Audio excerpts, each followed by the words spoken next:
ಈ ವಿಡಿಯೋಲ್ಲಿ ನಿಮಗೆ integration by substitution method ಅಂತ ಒಂದು ಟಾಪಿಕ್ ಇದೆ. ಆ ಟಾಪಿಕಲ್ಲಿ ಒಂದು ಸ್ವಲ್ಪ ಶಾರ್ಟ್ಕಟ್ಸ್ನ ನಿಮ್ಗೆ ಹೇಳ್ಕೊಡ್ತೀನಿ. ಬನ್ನಿ ಫಸ್ಟು ಶಾರ್ಟ್ಕಟ್ನ ಬರಿತೀನಿ, ನೋಡ್ಕೊಳ್ರಿ. ಇದು ಬಂದು ಶಾರ್ಟ್ಕಟ್ಸು. ಇದರಲ್ಲಿ ನಿಮಗೆ ಫಸ್ಟ್ ಮೆಥಡ್ ಬಂದ್ಬಿಟ್ಟು ನಿಮಗೆ ಒಂದು ಇಂಟಿಗ್ರೇಷನ್ ಆಫ್ ಸಮ್ ಫಂಕ್ಷನ್ ಕೊಟ್ಟಿರ್ತಾರೆ, ಎಫ್ ಆಫ್ ಎಕ್ಸ್ ಅಂತ ತಿಳ್ಕೊಳ್ಳೋಣ. Okay, integration of f of x ಅಂತ ಕೊಟ್ಟಿರ್ತಾರೆ. ಪಕ್ಕದಲ್ಲೇ ಇದರ ಡಿಫ್ರೆನ್ಷಿಯೇಷನ್ ಕೊಟ್ಟಿರ್ತಾರೆ, ಏನದು F dash X.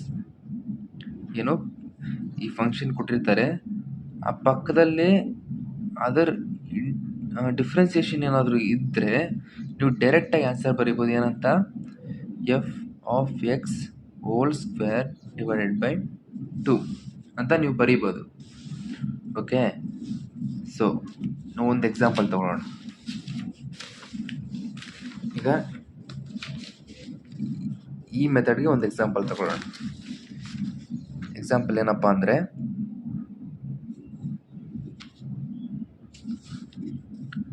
Okay, integration of sine x into cos x. ಇವಾಗ ಇದನ್ನ ನಿಮಗೆ ಇಂಟಿಗ್ರೇಷನ್ ಮಾಡ್ರಿ ಅಂತ ಅಕಸ್ಮಾತ್ ಏನಾದರೂ ಕೊಟ್ಟರೆ ನೀವು ಏನಂತ ಬರೀಬೋದು ಅಂದರೆ, ಇದಕ್ಕೆ ನೋಡಿ ಸೇಮ್ ಹಾಗೆ ಇದೆ ಇದಕ್ಕೆ ನೋಡ್ಕೊಳ್ರಿ. ಇಲ್ಲಿ ಸೈನ್ ಎಕ್ಸ್ ಅನ್ನೋದು ಒಂದು ಫಂಕ್ಷನ್. ಓಕೆ, ಸೈನ್ ಎಕ್ಸ್ ಅನ್ನೋದು ಒಂದು ಫಂಕ್ಷನ್ ಆಯಿತು ಅಂದರೆ ಈ ಸೈನ್ ಎಕ್ಸ್ ಈ ಫಂಕ್ಷನ್ನ ನಾವು ಡಿಫ್ರೆನ್ಷಿಯೇಷನ್ ಮಾಡಿದಾಗ ಅದು ಪಕ್ಕದಲ್ಲಿ ಇರಬೇಕು. ಓಕೆ, ಇಲ್ಲಿ ನೋಡ್ರಿ, ಸೈನ್ ಎಕ್ಸ್ನ ಡಿಫ್ರೆನ್ಸಿಯೇಷನ್ ಮಾಡಿದಾಗ ನಮಗೆ ಕಾಸ್ ಎಕ್ಸ್ ಬರುತ್ತೆ. ನೋಡಿ, sine x differentiation is cos x. So ಪಕ್ಕದಲ್ಲೇ ಅದರ ಡಿಫ್ರೆನ್ಸಿಯೇಷನ್ ಇತ್ತು ಅಂದರೆ ನಾವು ಡೈರೆಕ್ಟಾಗಿ ಬರೀಬೋದು. ಏನಂತ, ಎಫ್ ಆಫ್ ಎಕ್ಸ್ ಹಂಗೆ ಬರೀರಿ, ಸೈನ್ ಎಕ್ಸ್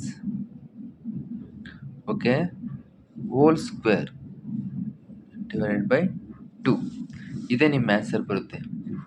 ಇದು ಒಂದು ಶಾರ್ಟ್ಕಟ್ ಅಷ್ಟೇ ನಾನು ಹೇಳ್ತಿರೋದು. ನೀವು ಇದನ್ನು ಸೈನ್ ಎಕ್ಸ್ ಇಂಟು ಕಾಸ್ ಎಕ್ಸ್ನ sine a into sine b ಅಂತ ಕೂಡ ಮಾಡ್ಬೋದು. ನೀವು ಅದು ಫಾರ್ಮುಲಾ ಇದೆ, ನೀವು ಮಾಡ್ಕೊಳ್ಬೋದು. ಅದು ಮಾಡಿದ್ರು ಸೇಮ್ ಇದೇ ಥರ ಆನ್ಸರ್ ಬರುತ್ತೆ ನಿಮಗೆ. ಹೋಗಿ ಬೇಕಾದ್ರೆ ಚೆಕ್ ಮಾಡಿರಿ, ಅದು ಮಾಡಿದ್ರು ಇದೇ ಥರ ಆನ್ಸರ್ ಬರುತ್ತೆ ನಿಮಗೆ. ಈ ಥರ ಒಂದು ಶಾರ್ಟ್ಕಟ್ ಇದೆ. ಆಯಿತು, ಇವಾಗ ಸೆಕೆಂಡ್ ಶಾರ್ಟ್ಕಟ್ ಹೇಳ್ಕೊಡ್ತೀನಿ ನಿಮಗೆ.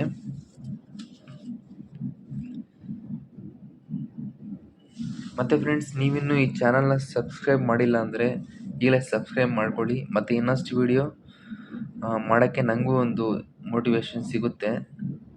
ಮತ್ತು next integration of f of x ಅನ್ನೋದು ಒಂದು ಫಂಕ್ಷನ್ ಇರುತ್ತೆ. Integration of f of x whole power N.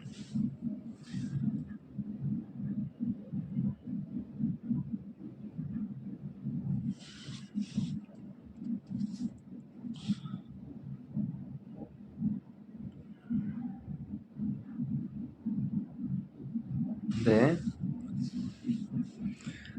Integration of f of x whole power n ಅಂದರೆ ಇದು ಎಕ್ಸ್ ಸ್ಕ್ವೇರ್ ಅಂತ ತಿಳ್ಕೊಳ್ರಿ ನೀವು. ಓಕೆ, ಈಗ ಎಫ್ ಆಫ್ ಎನ್ ಅಂತ ಇದ್ದು ಅದ್ರ ಪಕ್ಕದಲ್ಲೇ ಈ ಎಫ್ ಆಫ್ ಎಕ್ಸ್ ಇದೆಯಲ್ಲ, ಅದ್ರ ಇಂಟಿಗ್ರೇಷನ್ ಏನಾದರೂ ಇತ್ತು ಅಂದರೆ, ಅಕಸ್ಮಾತ್ ಇತ್ತು ಅಂದರೆ ಎಫ್ ಡ್ಯಾಶ್ ಆಫ್ ಎಕ್ಸ್, ಈ ಎಫ್ ಆಫ್ ಎಕ್ಸ್ ಇದೆಯಲ್ಲ ಇದ್ರ ಇಂಟಿಗ್ರೇಷನ್ ಏನಾದರೂ ಇತ್ತು ಅಂದರೆ ನೀವು ಏನಂತ ಬರೀಬೋದು ಅಂದರೆ, F X N plus 1 divided by N plus 1 ಅಂತ ಬರೀಬೋದು ನೀವು. ಓಕೆ, ಅಕಸ್ಮಾತ್ ಇವಾಗ ಒಂದು ಎಕ್ಸಾಂಪಲ್ ತೊಗೊಂಡ್ರೆ ನಿಮ್ಗೆ ಗೊತ್ತಾಗ್ಬಿಡುತ್ತೆ ಹೆಂಗೆ ಅಂತ. ಇವಾಗ ಇಲ್ಲಿ ಇವರೇನಂತ ಕೊಟ್ಟಿದ್ದಾರೆ ಅಂದರೆ, ಒಂದು ಎಕ್ಸಾಂಪಲ್ ತಗೊಳ್ಳೋಣ.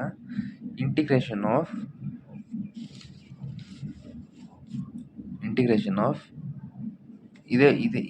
ಇದರದ್ದು ತಗೊಳ್ಳೋಣ example. Sine x sine square x into cos x ಅಂತ ಕೊಟ್ಟಿದ್ರು ಅಂದ್ಕೊಳ್ರಿ. ಇದಕ್ಕೆ ಇಂಟಿಗ್ರೇಷನ್ ಏನು ಮಾಡ್ತೀರಾ ನೋಡಿ.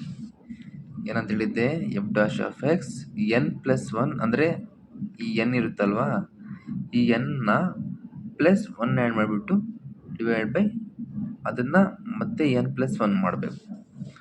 ನೋಡಿ ಮಾಡ್ತೀನಿ.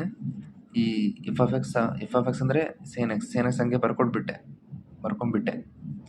ಓಕೆ, ಈ 2 + 1 ಏನಾಗುತ್ತೆ, ಇಲ್ಲಿ 2 + 1 3 ಆಗುತ್ತೆ. sin cube X divide by ಮತ್ತೆ 2 + 1 3.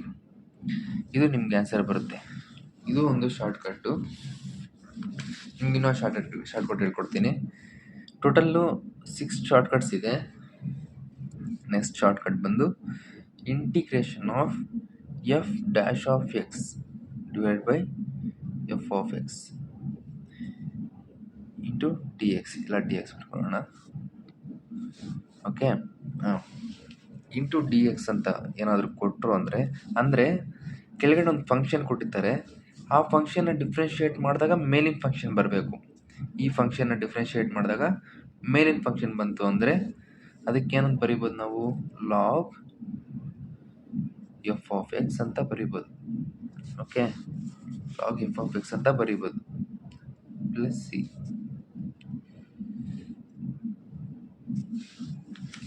Okay, log F of x ಅಂತ ಬರಿಬೋದು. ಇದಕ್ಕೊಂದು ತಗೊಳ್ಳೋಣ ಎಕ್ಸಾಂಪಲ್ಲು. ಇವಾಗ ಇಂಟಿಗ್ರೇಷನ್ ಆಫ್ ಸೇಮ್ ಈ ಸೈನ್ ಎಕ್ಸ್ ಕಾಸ್ ಎಕ್ಸ್ ನಾನು ಕೊಡ್ತೀನಿ. ನೀವು ಬೇರೆ ಟ್ರೈ ಮಾಡ್ಬೋದು.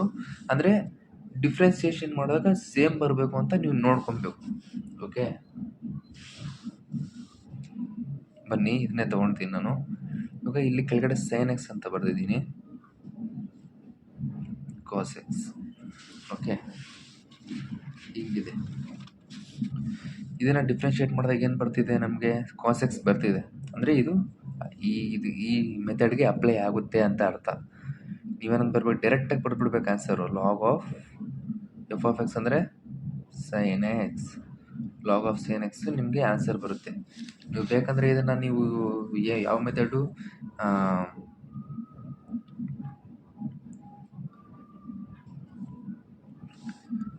ನೀವು ಮಾಮೂಲಿ ಮೆಥಡಲ್ಲಿ ಕೂಡ ಮಾಡ್ಬೋದು. ಮಾಡಿದ್ರೂ ಇದೇ ಆನ್ಸರ್ ಬರುತ್ತೆ. ಆದರೆ ಈ ಶಾರ್ಟ್ಕಟ್ ಇಟ್ಕೊಳ್ರಿ. ನಿಮಗೆ ಯಾವ್ದಾದ್ರು ಕಾಂಪಿಟೇಟಿವ್ ಎಕ್ಸಾಮ್ಸ್ಗೆ ನಿಮಗೆ ತುಂಬ ಈಸಿ ಆಗುತ್ತಿದ್ದು. ಮತ್ತು ನೆಕ್ಸ್ಟ್ ಫೋರ್ತ್ ಒನ್ ಬಂದು ಇಂಟಿಗ್ರೇಷನ್ ಆಫ್, ಇದು ಹಂಗೆ ಬರೆದಿರ್ತೀನಿ, f dash of x divided by root of f of x into d x. ಇಲ್ಲಿ ನಿಮಗೆ ನೋಡ್ಕೊಳ್ರಿ, ಇಲ್ಲಿ ರೂಟಲ್ಲಿ ಫಂಕ್ಷನ್ ಕೊಟ್ಟಿರ್ತಾರೆ, ರೂಟ್ ಒಳಗಡೆ ಫಂಕ್ಷನ್ ಕೊಟ್ಟಿರ್ತಾರೆ. ಆ ಫಂಕ್ಷನ್ ಏನಾದರೂ ನೀವು ಡಿಫ್ರೆನ್ಷಿಯೇಟ್ ಮಾಡಿದಾಗ ಮೇಲಿನ ಫಂಕ್ಷನ್ ಬಂತು ಅಂದರೆ ನೀವು ಡೈರೆಕ್ಟಾಗಿ ಆನ್ಸರ್ ಬರೀಬೋದು. ಏನಂತ, 2 root of f of x. ಈ ಥರ ನೀವು ಡೈರೆಕ್ಟಾಗಿ answer ಬರೀಬೋದು.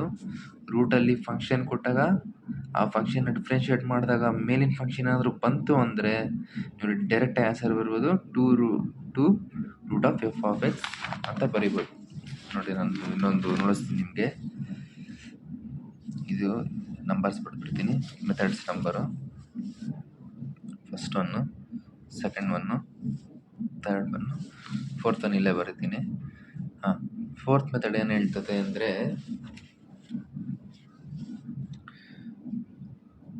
Differentiation of cos x divided by root of sine x. ನಾನು ಎಲ್ಲದಕ್ಕೂ ಸೈನ್ ಎಕ್ಸ್ ಕಾಸ್ ಎಕ್ಸ್ ಮಾಡ್ಕೊಂಡು ಹೋಗ್ತಿದ್ದೀನಿ. ನೀವು ಬೇಕಂದರೆ ಬೇರೆ ಮಾಡ್ಬೋದು. ಬೇಕಾದ್ರೆ ನೀವು ಇಲ್ಲಿ ಲಾಗ್ ಹಾಕ್ಕೊಬೋದು, ಇಲ್ಲಿ 1/x ಬರ್ಕೊಂಡು ನೀವು ಮಾಡ್ಕೊಂಡು ಹೋಗ್ಬೋದು ಬೇಕಂದರೆ. ಅಂದರೆ ನಾವು ಮಾಡ್ಕೊಂಡು ಹೋಗ್ಬೋದು. ಅದರಲ್ಲಿ ಸ್ವಲ್ಪ ಡಿಫ್ರೆಂಟ್ ಪ್ರಾಬ್ಲಮ್ಸ್ ಬರುತ್ತೆ. ಅದು ನೆಕ್ಸ್ಟ್ ವೀಡಿಯೋಲ್ಲಿ ನಾನು ಅಪ್ಲೋಡ್ ಮಾಡ್ತಾ ಹೋಗ್ತೀನಿ ನಿಮಗೆ. ಅದಕ್ಕೇನು ಟೆನ್ಷನ್ ತೊಗೊಳೋದು ಬೇಡ. ಇದಕ್ಕೆ ಆನ್ಸರ್ ಏನು ಬರುತ್ತಪ್ಪ ಅಂದರೆ, ನೋಡಿ ಇಲ್ಲಿ ಸೈನ್ ಎಕ್ಸ್ ಇದೆ. ಸೈನ್ ಎಕ್ಸ್ ಡಿಫ್ರೆನ್ಷಿಯೇಟ್ ಮಾಡಿದಾಗ ಏನು ಬರ್ತಿದೆ, ಕಾಸ್ ಎಕ್ಸ್ ಬರುತ್ತೆ. ಓಕೆ, ಡಿಫ್ರೆನ್ಸಿಯೇಷನ್ ಕಾಸ್ ಎಕ್ಸ್ ಬರುತ್ತೆ. ಕಾಸ್ ಎಕ್ಸ್ ಬಂದಾಗ ಡೈರೆಕ್ಟ್ ಆನ್ಸರ್ ಏನು ಬರೀಬೋದು, 2 root of f of x ಅನ್ನೋದೇನು, ಸೈನ್ ಎಕ್ಸ್. ಇದೇ ಆನ್ಸರ್ ನಿಮ್ಮದು, 2 root of sine of x. Direct answer ಬರೆದ್ಬಿಡ್ಬೋದು. ನೋಡಿ, ಈ ಡಿಫ್ರೆನ್ಷಿಯೇಟ್ ಮಾಡಿದಾಗ ಇದು ಬರ್ತಿದೆ, 2 root of f of x ಬರೆದ್ಬಿಟ್ರೆ. ನೆಕ್ಸ್ಟ್ ಮೆಥಡ್ ಹಂಗೆ ಬರೆಯೋಣ. ಫಿಫ್ತ್ ಮೆಥಡ್ ಬಂದು ನಿಮಗೆ ಫಿಫ್ತ್ ಮೆಥಡ್ ಬಂದು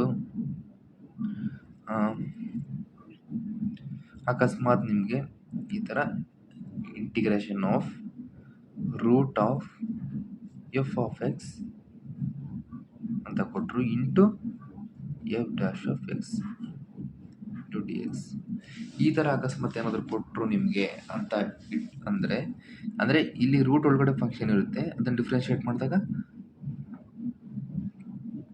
ಇದು ಬರುತ್ತೆ.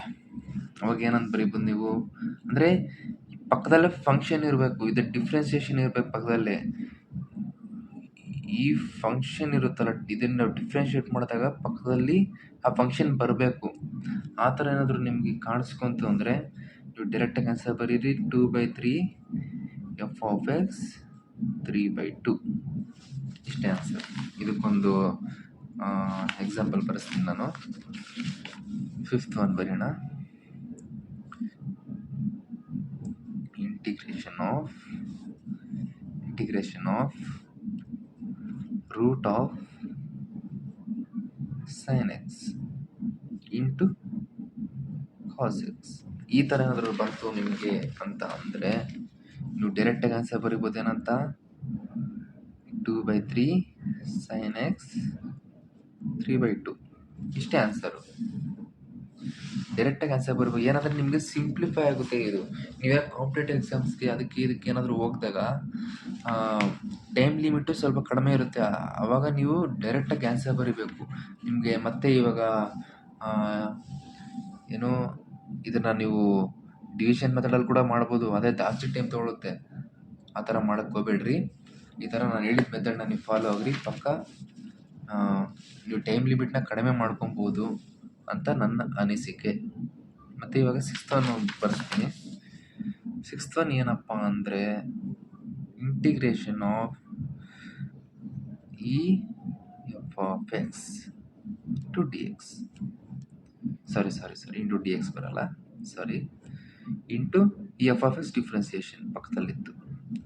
ಅಂದರೆ ಈ ಒಂದು ಫಂಕ್ಷನ್ ಡಿಫ್ರೆನ್ಷಿಯೇಟ್ ಮಾಡಿದಾಗ ಪಕ್ಕದಲ್ಲಿ ಏನಾದರೂ ಅಕಸ್ಮಾತ್ ಇತ್ತು ಅಂದರೆ ನೀವು ಡೈರೆಕ್ಟಾಗಿ ಆನ್ಸರ್ ಬರೀಬೋದು. ಏನಂತ ಈ ಎಫ್ ಆಫ್ ಎಕ್ಸ್ ಅಂತ ಆನ್ಸರ್ ಬರೆಯೋದಷ್ಟೇ, ಪ್ಲಸ್ ಸಿ. ಓಕೆ, ಇದಕ್ಕೊಂದು ನಾನು ಬರೆಸ್ತೀನಿ. ಇವಾಗ ನಾನೆಲ್ಲ ಕಾಸ್ ಎಕ್ಸ್ sin x ಬರೆಸ್ತಿದ್ದೀನಿ. ನೀವು ಬೇರೆ ಟ್ರೈ ಮಾಡ್ಬೋದು. ಇಂಟಿಗ್ರೇಷನ್ ಆಫ್ ಈ sin x ಅಂತ ಇತ್ತು. ಓಕೆ, sin x ಅಂತ ಇತ್ತು, ಪಕ್ಕದಲ್ಲಿ ಕಾಸ್ ಎಕ್ಸ್ ಇತ್ತು. ಅವಾಗ ಏನಂತ ಬರೀಬೋದು ನೀವು, ಇ ಪವರ್ sin x ಇದು ಅಲ್ಲಿದೆ ಆನ್ಸರ್. ಓಕೆ, ಅರ್ಥ ಆಯ್ತಲ್ವಾ? ಇದೇ ಆನ್ಸರ್ ನಿಮ್ಮದು. ಮತ್ತೆ ನೆಕ್ಸ್ಟ್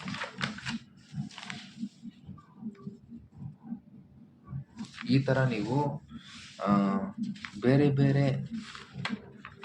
ಬೇರೆ ಫಂಕ್ಷನ್ಸ್ನ ನೀವು ಡಿಫ್ರೆನ್ಷಿಯೇಟ್ ಮಾಡ್ಕೊತಾ ಹೋಗ್ಬೋದು, ಅದರಲ್ಲೇನು ತೊಂದರೆ ಇರಲ್ಲ. ಅಂದರೆ ನೀವು ಡಿಫ್ರೆನ್ಷಿಯೇಟ್ ಮಾಡಿದಾಗ ಆ ಫಂಕ್ಷನ್ ಡಿಫ್ರೆನ್ಷಿಯೇಷನ್ನು ಪಕ್ಕದಲ್ಲಿರಬೇಕು. ನೋಡಿ, ಈಗ ನೀವು ಎಫ್ ಆಫ್ ಎಕ್ಸ್ ಇತ್ತು, ಪಕ್ಕದಲ್ಲಿ ಅದರ ಡಿಫ್ರೆನ್ಸಿಯೇಷನ್ ಇತ್ತು. ಓಕೆ, ಇವಾಗ ನಾನು ಹೇಳಿದೆ ಫಸ್ಟ್, ಅಕಸ್ಮಾತ್ ನೀವು sin x cos x ತೊಗೊಬೇಕು ಅಂತೇನಿಲ್ಲ. ಅಕಸ್ಮಾತ್ ನೀವು ಇಲ್ಲಿ ಏನು ಲಾಗ್ ಎಕ್ಸ್ ತೊಗೊತೀರಾ, ಪಕ್ಕದಲ್ಲಿ 1/x ಇತ್ತು, ಅವಾಗ ಹೆಂಗೆ ಬರೀತೀರಾ ಅದಕ್ಕೊಂದು ತೋರಿಸ್ಬಿಡ್ತೀನಿ. ಒಂದು ಮೆಥಡ್ ಮಾತ್ರ ನೋಡಿಸ್ತೀನಿ ನಾನು. ಫಸ್ಟ್ ಮೆಥಡ್ ಮಾತ್ರ ನೋಡಿಸ್ತಿದ್ದೀನಿ. Integration of log x into 1/x ಅಂತ ನಿಮಗೆ ಕಾಣಿಸ್ಕೊಂತು. ಇದನ್ನು ಡಿಫ್ರೆನ್ಸಿಯೇಷನ್ ಇಂಟಿಗ್ರೇಟ್ ಮಾಡ್ರಿ ಅಂತ ಅವ್ರು ಹೇಳಿದ್ರು. ಕೇಳಿದ್ರೆ ನೀವೇನಂತ ಬರೀಬೇಕು,